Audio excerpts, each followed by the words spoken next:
It all comes down to this. It's time for the rematch between Stephano and Innovation. Last time they met, it was a grueling game number 1 that went late game. Stephano looking good, but Innovation's harassment was too much for him. Game number 2, a builder loss, so Stephano fell 0-2, all the way down to the loser's match. He's crawled his way back up, but he has to face an opponent who's already defeated him, and that can get into your head a little bit. I discussed this earlier, but Stephano wanted to play against only Terrence today, and so far he's gotten his wish. We had no ZVZs, and if he wins this match, if he wins this best of 3, he will advance, being the only foreigner to do so this season. This is a stacked group. It's definitely not an easy one to predict. Innovation has already taken Stephano out, though. And it seems to be that if something doesn't change here, it'll happen again. Map number 1 is Daybreak, a very different map than Whirlwind, a much smaller map, but a very good map for expansions. Often goes late game in this matchup. We're down to the final best of 3 here in the Code S Group H. I am Wolf. Let's jump into game number 1.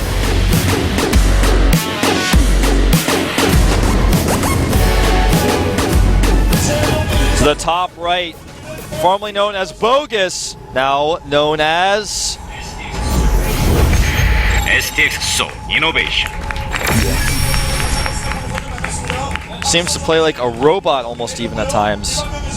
No match for DRG though. His opponent to the bottom left, the French player, the fan favorite. The crowd's gonna go crazy. He is Easy, Stephano later. Stephano. Very relaxed. In fact, every time I see him in between the games. He's the last American, or the last foreigner, sorry, not American. And of course, we got some Blizzard staff here. SC2C.com. Just some shout outs there on that sign, I couldn't read them all. And at this point in time, we are actually going to see the first double proxy. Innovation is going for a double 11-11 Rex. This is a great build for this map, especially considering builder-wise we've seen another game, another Destiny. That's certainly true.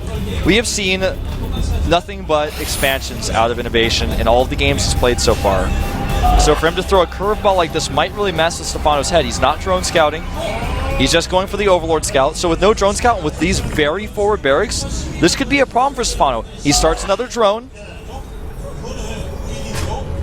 In fact, starts 2 additional drones, so a very late spawning pool here. This could spell disaster for the French player. Stephano just totally unaware at this moment in time, playing very greedy. In fact, the path of his Overlord is going to make it even longer before he sees no CC. He's pushed it a little bit further to the right, so he's going to have to come in at the angle where he's going to see it at the last possible second. It's to protect his Overlord, of course, from Marines. Here come the SCVs. He's already pulling 5 of them. This is not good for Stephano. He has no idea what's happening. And now Innovation has seen the late pool.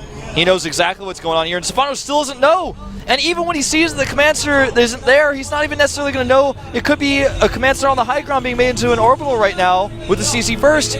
Now he sees, of course, what's going on, but there's nothing he can do to stop it except pull his drones and hope for really good micro and hope for Innovation to make mistakes. With this many SCVs pulled, all the mine time Stephano's losing, and how close these barracks are, this is going to be almost impossible for Stephano to defend. He needs a spine car made immediately at his natural. He needs these things. He starts 8. He won't force to cancel on the first bunker, but that's only the first one. Another bunker goes down immediately. Innovation's going to start poking, of course. He's got enough Marines to really... Oh, wow, he's even going to trap using the SCVs on the high ground. I'm not sure how effective that's really going to turn out to be. Yeah, it works against the links coming from the main, but he's got to make sure he buffers against the bunker as well. Nicely done. Stop positioning surrounding his Marines. Perfect micro here by Innovation. And Stephano seems a little bit flustered. He's going to now try to catch the reinforcements. Oh, but he's running out of Zerglings really fast. And Stephano is really not mining at all. Literally no mining for Stephano right now. His spine crawler is finishing. But the bunker is done as well. He catches some SCVs here, but not all of them. Oh, wow, he doesn't even get a single one! Not a single one, and Innovation is going to work on the hatchery. He's got the SCVs to repair. I think this is going to be game. Yeah, maybe he can stop the rest of the Marines from coming out, but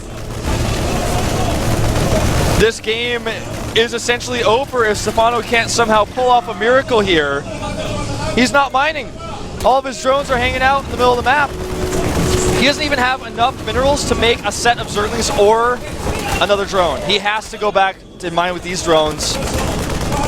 He's already lost so many hit points, and the bunker keeps the drones away from the hatchery. If he wants, he can just pop the Marines out of the bunker, chase down the drones, and do as much damage as possible. Stephano's going to try to sneak around here to the top. And Innovation goes out for a second. Nice micro against the Spine Crawler. With no queen, with no resources to make a queen, and with no transfuse, this hatchery will die for certain. GG! Innovation takes game number 1. Unique strategy. Goes for the 2 rags. And Stephano finds himself in the top place now. He has the map choice, the final map choice of this group. And look at Innovation. He's so relieved that that worked. Stephano played really blind. He's looking at the maps now on that sheet, thinking about it long and hard. What map am I going to choose?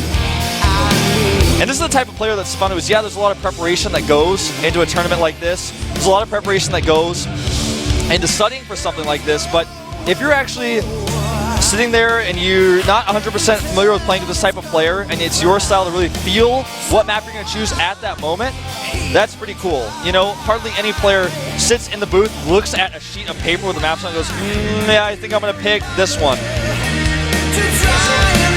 So he's already chosen Akalon Flats. That's the map. He's smiling here. And there's chatting a little bit in the lobby. Good luck, well played. Players are ready. Akalon Flats, a really interesting map for Stephano to choose here. I think we're going to see potentially Mutalisk. That's what seemed to be the best choice on this map so far. That's what we're seeing from Zergs in this particular matchup. Innovation 1 game away of going to that round of 16. Started off strong in the group. Can he finish? It's all up to him. Stephano, the fan favorite. Just 1 game away. The fans are really trying to send their support across the internet through waves. The fans in the studio here are pumped as well. It's time. This could be our final game here at the GSL Code S Group H. Let's go into Akalon Flats.